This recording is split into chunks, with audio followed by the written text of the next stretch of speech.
하만은 아각 사람이라고 3장 1절에 이야기합니다. 그러니까 바사 페르시아 사람이 아니에요. 원래 아각은 아말렉 왕 아각이거든요.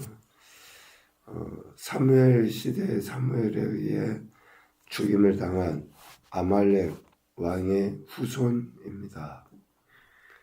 그러니까 아말렉 사람이 지금 페르시아에서 왕의 가장 지근거리에 있는 인물로 표현되죠. 더욱이 그 아말렉 사람 아각을 가장 높은 지위 위에 올려놓을 정도로 당시 페르시아의 정책은 뛰어난 사람에 대해서 이렇게 아부도하고 하지만 여간 어떤 공을 세운 사람들을 높여주는 그러한 포용적인 정책을 폈던 것이죠. 왜 하만이 아말렉 사람 하만이 모르드게 즉 유대인에 대해 이런 적개심을 가졌을까 보면 아마 조상적부터 그러한 마음들이 있어서 그렇지 않았을까라는 생각을 하게 됩니다. 모르드게가 꿀지도 않고 절하지도 않는 것에 의해서 모르드게 한 사람만이 아니라 유다인 전체 6절에 보니까 모르드게만 죽이는 것이 부족하다고 생각하고 온 나라에 있는 유다인 즉 모르드게의 민족을 다 멸하고자 하였다라고 이야기하죠. 그러니까 단순히 개인의 감정이 아니라 민족적인 그러한 그 적개심이 있기 때문에 유다인 전체를 죽이려고 한 거죠. 하만은 유다인들에 대한 학살을 실행하기 위하여 적절한 날을 택합니다. 오늘 7절에 보면 부르 곧 제비를 뽑아 12째 달 아다로를 얻게 되죠. 에스더서의 두 축은 에스더의 이름과 같이 숨겨져 있다라는 의미고 또 하나의 축은 부르 곧 제비 뽑음이에요. 이 부르 제비 뽑음은 전적인 하나님의 주권을 상징합니다. 제비를 뽑은데 작정은 누가 하십니까? 하나님이 하시고 하나님의 주권이 나타나거든요. 이 두 가지 축 중에 하나, 오늘 제비를 뽑아서 12째 달을 얻어요. 유대인을 학살할 계획. 그러니까 이 두 가지 축이 실질적으로 의미에 있어서는 전혀 상반돼요. 하나는 에스더, 즉 숨겨진 자, 하나님의 구원의 역사가 감춰진 것 같지만 결국은 부르, 하나님의 주권에 의해서 하나님이 택하신 백성을 구원해내는 날로 나타나 보여지는 거예요. 이렇게 생각하면 하나님의 그 치밀하심, 그러니까 단 0.001도 흐트러지지 아니하시고 정확하게 계획하신 대로 일을 이뤄가시는 그 하나님을 보게 돼요. 우리 눈에는 드러나지 않죠. 숨겨져 있어요. 그러니까 지금 하만에 의해서 모르드게뿐만 아니라 유대인들이 몰살당할 그 상황에 놓인 거예요. 그런데 그때가 뭐예요?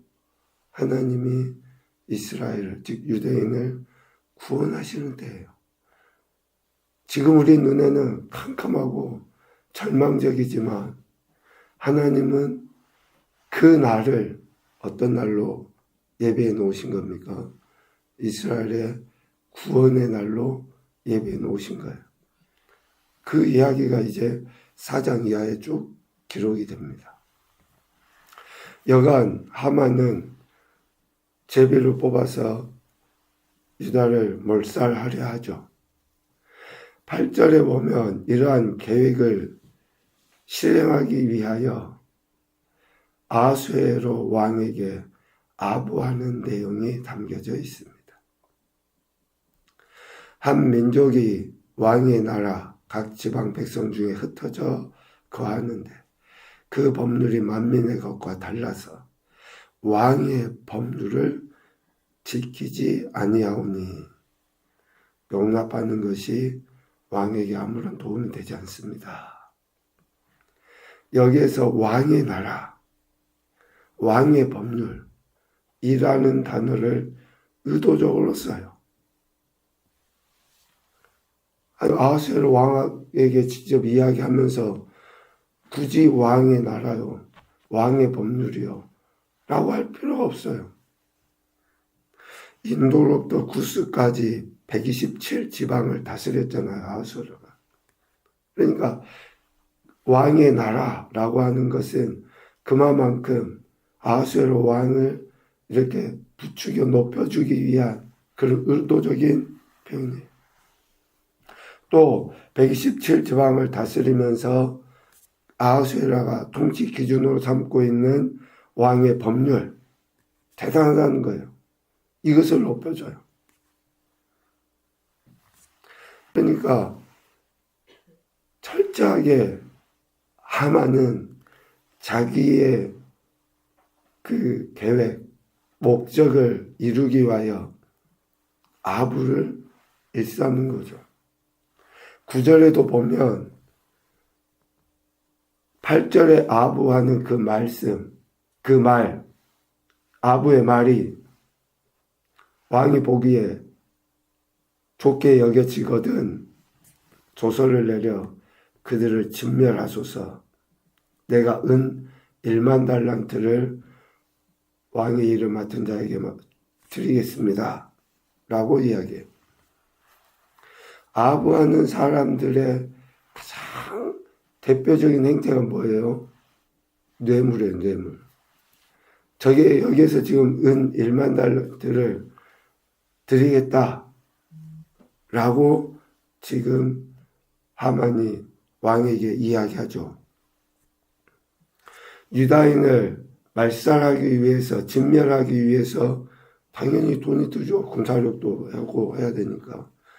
그런데 아하수에로가 돈으로 인해서 얼른 결정을 내리지 못할 것 같으니 자기가 은 1만 달란트를 내서 하겠다라고 이야기를 하는 거예요. 뇌물이 얼마나 우리의 영을 파괴하는지. 또 뇌물을 준 사람은 어때요? 그 일이 반드시 이루어지도록 하게 돼 있어요. 돈이 일만하게 시작 아니겠습니까? 하만은 이렇게 뇌물을 바쳐서라도 자기가 하고자 하는 것을 행할 명분을 찾아요. 그러니 왕이 10절 반지를 손에서 빼어 유다인의 대적 곧 아갓 사람 하만에게 줍니다. 뇌물을 주겠다고 하니 이제 뇌물을 받고 그래 네가 하고 싶은 대로 해라 라고 하는 거예요. 하고 싶은 대로 해라 라고 하는 그 이야기가 뭡니까? 사람을 죽이는 거예요. 그것도 포로로 잡혀온 한 민족을 몰살시키는 거예요. 그런데 그렇게 하라는 거예요. 11절 아하수에로가 이렇게 이야기하죠. 그 은을 네게 주고, 그러니까 하만이 바치겠다고 하는 은을 네게 주고 그 백성도 그리하노니 네 소견에 좋을 대로 행해라 라고 하만을 인정합니다. 여기에서 그 은을 네게 주고 라고 하는 그 문구는 하만이 유다인을 몰살하기 위해서 아하수에게 1만 달란트를 딱 줬는데 그 1만 달란트를 다시 하만에게 준 게 아니에요. 하만이 은 1만 달란트를 드리겠습니다 라고 하는 것은 전쟁에 나가면 어떻습니까? 포로도 잡고 또 승리한 그 사람들이 패배한 사람들의 재산 또 사람 모든 것을 탈취해 가거든요. 전리품이라고 하잖아요. 그 전리품을 취하게 되는 거예요. 그것을 이야기합니다. 그러니까 하만이 은을 먼저 바친 것이 아니라 유다인들을 몰살하고 나서 취하게 되는 그 전리품을 네가 가져라 라고 하는 거예요. 왜 이게 중요하냐면요. 당시의 왕은 모든 것의 주인이에요. 그러니까 완전한 주인이에요. 그런데 지금 11절과 같이 아하수에로가 하만에게 한 이 이야기는 아하수에로의 완전한 그 미련함을 의미해요. 왕이 취해야 될 것을 하만이 취하도록 내줘버린 거예요. 하만이 그것을 취해서 왕에게 바쳐야 되는데 왕이 하만에게 네가 다 가져라. 그래서 11절 말미에 네 소견에 좋은 대로 행하라.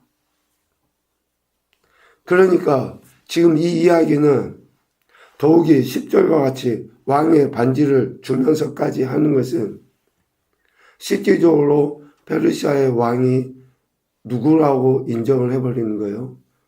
하만이라고 아하수에로 스스로 인정을 해버린 거예요. 얼마나 미련한지 모릅니다.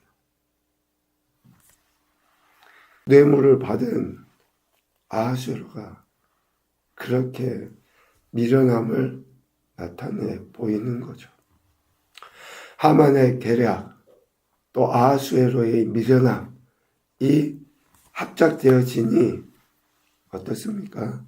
모르드게와 유다인의 생명뿐만 아니라 재산까지도 다 말살하려는 그러한 행위가 이제 실행의 단계에 이르기까지 돼요. 이제 곧 시작이 돼요. 12절에 이제 왕의 서기관이 소집되어서 하만의 명령을 따라 왕의 대신과 각 지방의 관리와 해서 쭉 이런 일들이 이루어지죠. 여기만 보더라도 충분히 지금 짐작을 해요. 지금 이 나라는 아하수에로의 나라가 아니라 하만의 나라가 되어버린 거예요. 하만의 명령에 따라 왕의 대신과 왕의 군사들이 움직여요. 얼마나 아하수에로의 어리석고 미련함이 있는지를 보게 되죠. 하만은 왕으로부터 반지도 받고 자기 소견에 좋을 대로 행하라고 하는 그러한 왕의 이야기를 듣고 이렇게 일을 차근차근 해나갑니다. 모든 고난을 위임받아서 유대인 학살을 위한 준비 작업을 해나가요. 12절. 그리고 13절. 하루 동안 모든 유다인을 젊은이, 늙은이, 어린이, 여인들 막론하고 죽이고 돌격하고 진멸하고 또 그 재산을 탈취하라고 해요. 조서를 그렇게 써놓는 거예요. 14절. 그날 곧 모든 유다인을 죽일 그런 만반의 준비를 해놓습니다. 한 사람 때문에 한 민족을, 한 사람 때문에 한 민족과 그의 모든 재물을 빼앗으려고 하는 하만의 그 소위 악나라. 그런데 이 악나람이 어디서부터 시작됐습니까? 소위 이야기하는 명예욕이에요. 이생의 자랑이에요. 자신을 높여주지 않는 것에 대해서, 자신을 인정해주지 않는 것에 대해서, 다른 사람이 다 인정하는데 한 사람 인정해주지 않는 것이 그렇게 자기 안에 분으로 나타나는 거죠. 여러분, 우리가 사람들이 인정받고 싶어 하죠.